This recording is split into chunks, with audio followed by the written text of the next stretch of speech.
are joined by the man of the day, Tino Martinez, who had a plaque unveiled that's going to go into Monument Park. And as I like to say, Tino, you are now part of forever. Yeah, wow, it's totally amazing, overwhelming. I don't have words to describe it. The fact that I'm out there with all those great players, and I said it over and over again, it's credit to my teammates, the great teams we had and the success we had. Now, you were really moved. I could tell that's not just another day for you. That meant a lot.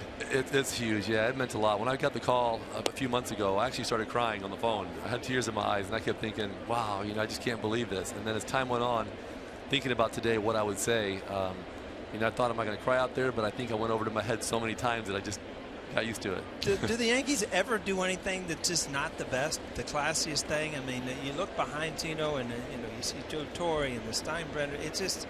And there's Joe Torre, and then Tom Howley. Look at some of these guys, Mariano.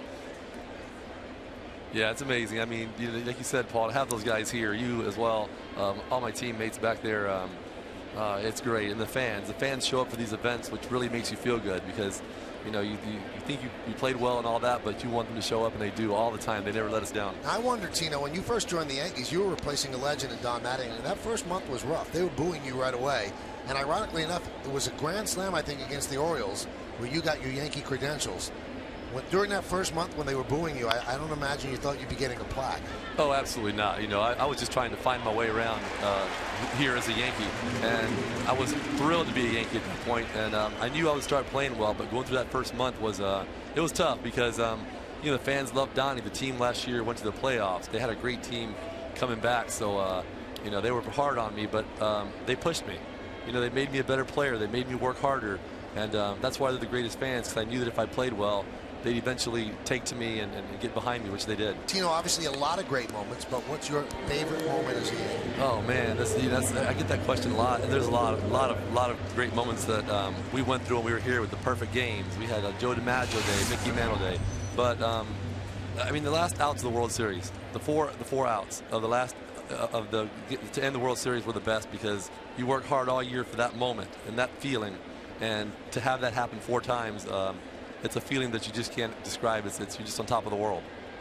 Now, Joe Girardi also said during his press conference this morning that you're one of his favorite teammates. He said Tino's a great teammate to people. What made you a great teammate? Well, I don't know. I think if I had to answer that question, it would be just came to work, play hard every day. I mean, we didn't make excuses, and you can say that about Paul and Bernie and Derek. Nobody wanted to come out of the lineup. I mean, it was a Sunday afternoon, and Joe would try to give us days off. Like, no, Joe, we want to play. We want to play. And that was the complete attitude we all had, and I think we're all very similar in that sense. Francisco Cervelli comes up the DL and raps a single to center field in his first start behind the plate. Why don't we take a look at that grand slam against Mark Langston? You do the play-by-play, Tino. Oh, this is a good ball to hit right there, Bell. I mean, I was trying to really just hit the ball hard somewhere. I was keeping it going, a walk, whatever it was, because a walk, drives in a run as well, and I just got a good pitch to hit. Unfortunately, I hit it real well. When you're rolling around the bases, and really that old stadium was shaking that night, is it an out-of-body experience? Yes, exactly. The thing is, I knew it was a home run and hit it real well, so on the way to first base, I could just see where the ball was going, the people already throwing the beer, and I saw all that happening. And then as you're rounding the bases, it is that surreal moment where you just feel like you get a little dizzy, and you can't believe what just happened. And then, of course, you get to home plate, and then you realize, okay, we got more games to play here and more outs to make. Well, this is Tino from 2005. Pretty nice play, Tino. Yeah, there you go. Oh, Johnny Damon there.